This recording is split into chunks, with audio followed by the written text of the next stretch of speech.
स्वागत पिलामाने आज आमे पढ़िबा जଣା अजଣା तृतीय श्रेणी पाठ सप्तम पशुपक्षी खाद्याभ्यास। आज गपटी शुणिबा बाघ मामुर बाहाघर सबु पशुपक्षी को निमंत्रण होईछि। घोषणा होईछि सेही दिन पई कोनोसी जीवजंतुक मध्यरे किछि शत्रुता रहिबो नाही। महाराज बाघ स्वयं दरबार रे विजय होईछंती। बाघ होउछि जंगल रा राजा, से स्वयं दरबार रे विजय होईछंती। पाखरे भालू बिलुआ हाथी प्रभृति उपस्थित। भालू तांकर भोजी आयोजन कथा जणाई कहिला, महाराज भोजी पई मु सहरी व्यवस्था करिछि। पलौ मांस खीरी डाली छेना तरकारी खट्टा भजा माछ मिठा प्रभृति व्यवस्था होइछि। भालूर खाद्य तालिका शुणी बिलुआ मुहटी मोड़ी देला। बाघ मामू जणे बिलुआ बड़ चतुर। बाघ सबुबेले जाने जे बिलुआ बहुत बड़ चतुर। समस्ते कहानी शुणिथिब, एणु ता आड़कू चाही पचारिला, कि हो तमे कौन कहुच भल हेबटी? बिलुआ कहिला, महाराज कथारे अछि निजर रुचि भोजन। आम राइजरे एसबु मनीषर भोजन पसंद नुहे। समस्तंकर खाद्य अलगा अलगा। हाथी पाई डाल तो कुकुर पाई मांस। आमर खाइबा अभ्यास भी समस्तंकर समान नुहे। किए पारा भली खुंटी खुंटी खाए तो किए गाई भली पाकुली करी खाए। तमे जानिच गाई पाकुली खाए आ चढ़ई पारा एमाने सब खुंटी खुंटी दाना खाद्य खाती। एणु खाद्य व्यवस्था जीवजंतु पसंद मुताबक करा जाऊ। बाघ मामू को कथाटी पसंद हैला। बिलुआ साबासी देले। समस्ते मिलीमिशी भोजीर आयोजन कले। बाहागर परे समस्ते एकाठी बसी भोजी खाइले। पिले माने तमे जानिच समस्ते अलगा अलगा प्रकार खाती। चढ़ई खुंटी खुंटी खाए। ये चित्रटी देख, तले थिबा चित्र रे हाथी केमिति डाल पत्र खाउची, गाई घास खाऊँ, तले किछि चढ़ई खुंटी खुंटी दाना खाऊँच। पुनी साइड रे कुकुरटी मांस आउ खाद्य तले पड़ी ताहाको खाऊँच। बणरे विभिन्न प्रकार जीवजंतु बास करती। समस्तंक खाइबा अलगा अलगा। तमे देखिथिबो तम घरे भी अछंती मूसा। मूसा देखिथिबो मूसा केमिति दाना खाए। तमे पारा देखिथिबो पारा केमिति चाउल गहम खुंपी खुंपी की खाए। बाघ को तुमे देखिथिबो बाघ को टीवी रे देखिथिबो कि नंदनकानन रे जाई बुली देखिथिबो बाघ केमिति मांस खाए। तेणु सबु जीवजंतु खाद्य प्रणाली एबे केहू माने तल लिखित खाद्य खाती लेखिबा। गछ पत्र कुंडा दाना फल घास। तमे जानिच गछ पत्र कुंडा दाना फल घास तमे पाखरे देखिथिबो, तुम गाँ रे देखिथिबो, रास्ता रे देखिथिबो केहू माने सब खाती। लेखिबा तले गाई महिषी घोड़ा कुकुड़ा बलद पत्र कुंडा दाना फल घास खाती। सेहीपरि पशुपक्षी मांस माछ कीट पतंग। कुकुर खाए शागुना खाए। बाघ सिंह चिल एमाने पशुपक्षी मांस माछ और कीट पतंग खाती। उभय गछपत्र फल मांस और माछ। उभय गछपत्र फल मांस माछ किए खाए? मनीष खाए, कुकुर खाए, बिलेई खाए एवं भालू खाए। मनीष जिपरि शाग तरकारी खाए सेहीपरि फल मांस मध्य खाए। कुकुर मध्य भात खाए, से मांस खाए। बिलेई मध्य क्षीर पिए, सेहीपरि भात रुटी खाए, पुणी मांस मध्य खाए। भालू मध्य सबु प्रकार खाद्य उभय खाद्य खाए। जो प्राणी मानक निज खाद्य पई केवल उद्भिद उपरे निर्भर करती सेमानकु तृणभोजी कुहा जाए। जो प्राणी माने केवल अन्य प्राणी मानक खाती सेमानकु मांस भोजी बा मांसासी प्राणी कुहा जाए। जो प्राणी माने उभय प्राणी मानक खाती सेमानकु सर्वभोग कुहा जाए। तृणभोजी बुझी पारल पिला माने? जे खाद्य खाए प्राणी, जो प्राणी खाद्य केवल उद्भिद खाए। उद्भिद तमे जानच गछ लता मान को उद्भिद कुहा जाए।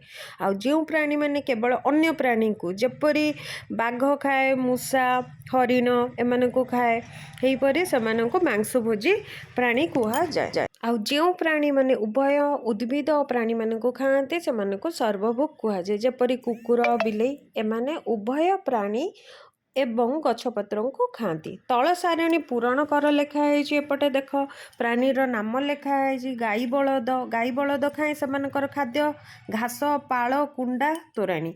बाघ और सिंह कौन खाए? पशु पक्षी मांस खाती। कुकुर सेहीपरि कौन खाए?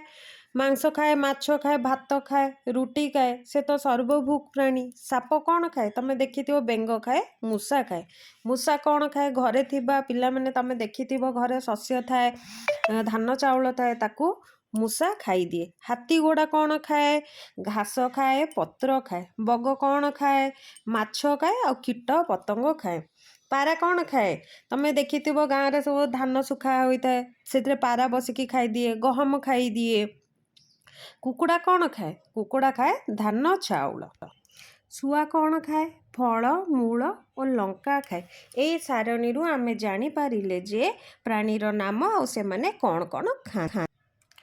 ଏବେ ଆସ ଦେଖିବା, ଗାଈ ପ୍ରଥମେ ଖାଦ୍ୟକୁ ଗିଳି ଦିଏ, ତାପରେ ତାକୁ ପାଟିକୁ କାଢ଼ି ଚୋବାଇ ଚୋବାଇ ଖାଇଥାଏ। ପିଲାମାନେ ତମେ ଦେଖିଥିବ ଗାଈ ଖାଦ୍ୟ ଖାଇସାରିଲା ପରେ ମଧ୍ୟ ଦିନଯାକ ପାଟିକୁ ହଲଉଥାଏ, ତାହାକୁ କ'ଣ କୁହାଯାଏ? ତାହାକୁ ପାକୁଳି କୁହାଯାଏ। ସବୁବେଳେ ଗାଈ ଖାଦ୍ୟକୁ ପାଟିରେ ଜାକିକି ରଖିଥାଏ, ତାହାକୁ ପରେ ଚୋବାଇ ଚୋବାଇ ଖାଏ। କେତେକ ପକ୍ଷୀ ଖୁଣ୍ଟି ଖୁଣ୍ଟି ଖାଆନ୍ତି, ଆଉ କେତେକ ପଶୁ ଚାକୁ ଚାକୁ କରି ଖାଆନ୍ତି, କେତେକ ଚାଟି ଚାଟି କରି ଖାଆନ୍ତି। ତୁମେ ତୁମ ଅଞ୍ଚଳରେ ପଶୁପକ୍ଷୀଙ୍କୁ ଦେଖ, ସେମାନଙ୍କୁ କିପରି ଓ କ'ଣ କ'ଣ ଖାଉଛନ୍ତି ଲକ୍ଷ୍ୟ କରି ତଳେ ତାଲିକା ଲେଖ। ଆସ ପିଲାମାନେ, ତଳେ ଗୋଟେ ତାଲିକା ଦିଆହେଇଛି, ବର୍ତ୍ତମାନ ଆମେ ତାକୁ ଦେଖିବା। ଖାଦ୍ୟାଭ୍ୟାସ ଓ ପଶୁପକ୍ଷୀଙ୍କ ନାମ। ଖୁଣ୍ଟି ଖୁଣ୍ଟି ତୁମେ ଦେଖିଥିବ ତୁମ ଅଞ୍ଚଳରେ ଆଖପାଖରେ କୋଉ ଜୀବଜନ୍ତୁ କି ପକ୍ଷୀ ଖାଦ୍ୟକୁ ଖୁଣ୍ଟି ଖୁଣ୍ଟି ଥାଆନ୍ତି। ତମେ ଦେଖିଥିବ ଯେପରି ଆଗରୁ ପଢ଼େଇଲି ମୁଁ, ଗାଁରେ ଗହମ ଧାନ ଶୁଖା ହୋଇଥାଏ, ପାରାମାନେ ଉଡ଼ି ଆସି କି କୁକୁଡ଼ାମାନେ ତାହାକୁ ଖୁଣ୍ଟି ଖୁଣ୍ଟି ଖାଆନ୍ତି। ତେଣୁ ଏଠି ଲେଖିବା ଖୁଣ୍ଟି ଖୁଣ୍ଟି ଖାଉଥିବା ପକ୍ଷୀଙ୍କ ନାମ ପାରା, କୁକୁଡ଼ା ଆଉ ବଣି। ଥଣ୍ଟରେ ଟିକି ଟିକି କରି କିଏ ଖାଏ? ଶୁଆକୁ ଦେଖିଥିବ, ତାକୁ ଫଳଟି ଦେଲେ ତାକୁ ପାଟିରେ ସେ କାମୁଡ଼ିକି ଛୋଟ ଛୋଟ ଛୋଟ ଛୋଟ କରି ଖାଏ। କାଠହଣା ଚଢ଼ି ମଧ୍ୟ ଥଣ୍ଟିରେ ଟିକି ଟିକି କରି ଖାଏ। ପାକୁଳି କରି କିଏ ଖାଏ? ବର୍ତ୍ତମାନ ମୁଁ ପଢ଼େଇଲି ପାକୁଳି। ଗାଈ ଖାଦ୍ୟକୁ ରଖିଥାଏ ପାଟିରେ, କିଛି ସମୟ ପରେ ତାହାକୁ ଦିନଯାକ ଚୋବେଇ ଚୋବେଇ ଖାଏ, ତାହାକୁ ପାକୁଳି କୁହାଯାଏ। ସେପରି କିଏ ଖାଏ? ଗାଈ ଖାଏ, ଛେଳି ଖାଏ ଏବଂ ମେଣ୍ଢା ଖାଏ। ଚାକୁ ଚାକୁ କରି କିଏ ଖାଏ? ଚାକୁ ଚାକୁ କରି ବିଲେଇ ଖାଏ। ଜିଭରେ ଚାଟି ଚାଟି, ଜିଭରେ ଚାଟି ଚାଟି କିଏ ଖାଏ? ତମେ ଘରେ ଦେଖିଥିବ କୁକୁର, ବିଲେଇ ତାଙ୍କୁ କ୍ଷୀର ଦେଲେ ସେମାନେ ଜିଭରେ ଚାଟି ଚାଟି କରି ଖାଆନ୍ତି। ଠିକ୍ ସେହିପରି ଚୋବାଇ ଚୋବାଇ, ଚୋବାଇ ଚୋବାଇ କିଏ ଖାଏ? ମଣିଷ ଖାଏ। ଆମେମାନେ ପିଲାମାନେ ସବୁବେଳେ ଖାଦ୍ୟ ତୁମେ କ'ଣ କେମିତି ଖାଉଛ? ତାକୁ ଚୋବେଇ ଚୋବେଇ ଗିଳୁଛ। ମାଙ୍କଡ଼ ମଧ୍ୟ ଚୋବେଇ ଚୋବେଇ ଖାଏ। ତାପରେ ବର୍ତ୍ତମାନ ଅଛି ତଳେ କିଛି ଅଭ୍ୟାସ କାର୍ଯ୍ୟ ଦିଆହେଇଛି ଆମକୁ, ଆମେ ତାହାକୁ ବର୍ତ୍ତମାନ କରିବା। ସେମାନଙ୍କ ଏଠି ଲେଖା ହେଇଛି 1 ନମ୍ବର, ସେମାନଙ୍କ ନାମ ଲେଖ। କରେ ଅଛି ଯେଉଁ ପଶୁମାନେ କେବଳ ଡାଳପତ୍ର ଖାଆନ୍ତି। ପିଲାମାନେ ଏବେ ଆମେ ପଢ଼ିଲେ ଯେ ଡାଳପତ୍ର କିଏ ଖାଏ। ଗୋଟେ ପୂର୍ବରୁ ଗୋଟେ ଛବି ଦିଆ ହୋଇଥିଲା, ହାତୀ। ହାତୀ, ଛେଳି, ମେଣ୍ଢା ଏମାନେ ସବୁ ଡାଳପତ୍ର ଖାଆନ୍ତି। ଖରେ ଅଛି ଯେଉଁ ପକ୍ଷୀମାନେ ଖୁଣ୍ଟି ଖୁଣ୍ଟି ଖାଆନ୍ତି। ପକ୍ଷୀମାନେ କୋଉ ପକ୍ଷୀ ଖୁଣ୍ଟି ଖୁଣ୍ଟି ଖାଆନ୍ତି? ଉପରେ ଆମେ ସାରଣୀରେ ଲେଖିଲେ ଖୁଣ୍ଟି ଖୁଣ୍ଟି ପାରା, କୁକୁଡ଼ା, ବଣି ଖାଆନ୍ତି। ଯେଉଁ ପଶୁ ପକ୍ଷୀମାନେ ସର୍ବଭୁକ୍। ସର୍ବଭୁକ୍ ଆମେ ପଢ଼ିଲେ ଯେ ସର୍ବଭୁକ୍ ଯେ ଉଭୟ ଖାଦ୍ୟକୁ ଖାଏ, ଉଭୟ ଉଦ୍ଭିଦ ଓ ପ୍ରାଣୀକୁ ଖାଆନ୍ତି, ସେମାନଙ୍କୁ ସର୍ବଭୁକ୍ କୁହାଯାଏ। ତାହେଲେ ସର୍ବଭୁକ୍ କିଏ? ବର୍ତ୍ତମାନ କୁକୁର ଓ ବିଲେଇ। ଯେଉଁ ପକ୍ଷୀମାନେ କେବଳ ମାଂସାଶୀ, ଯେଉଁ ପକ୍ଷୀ ମାଂସ ଖାଏ, ସେମାନଙ୍କୁ କ'ଣ କୁହାଯାଏ? କୋଉ ପକ୍ଷୀ ଖାଏ? ଚିଲ ଓ ଶାଗୁଣା। ତମେ ଦେଖିଥିବ ଚିଲ ଓ ଶାଗୁଣା ମାନେ ମାଂସାଶୀ ଅଟନ୍ତି, ହେଲା। ଏବଂ ମୁହଁରେ ଅଛି ଯେଉଁ ପକ୍ଷୀମାନେ ମାଛକୁ ଗିଳି ଦିଅନ୍ତି। କେଉଁ ପକ୍ଷୀ? ତମେ ଦେଖିଥିବ ପାଣିରେ ମାଛ ବସେ, ଆଉ ପକ୍ଷୀମାନେ ମାଛକୁ ଗିଳି ଦିଅନ୍ତି। ମାଛକୁ କୋଉ ପକ୍ଷୀମାନେ ଗିଳି ଦିଅନ୍ତି? ବଗ ଓ ମାଛରଙ୍କା। ନଦୀ ବା ପୋଖରୀରେ ତମେମାନେ ପିଲାମାନେ ଦେଖିଥିବ ବଗ କିମ୍ବା ମାଛରଙ୍କା ଯାଇକି ଫକିନା ମାଛଟିକୁ କାମୁଡ଼ିକି ପାଟି ତଣ୍ଟି ଭିତରକୁ ନେଇ ଯାଆନ୍ତି। ବର୍ତ୍ତମାନ ଆଜି ଆମେ ଜାଣିଲେ ପଶୁପକ୍ଷୀଙ୍କ ଖାଦ୍ୟାଭ୍ୟାସ ଆଉ ପଶୁ ଓ ପକ୍ଷୀ କ'ଣ କ'ଣ ଖାଆନ୍ତି। ଧନ୍ୟବାଦ ପିଲାମାନେ, ଆଜି ପାଇଁ ଏତିକି। ନମସ୍କାର।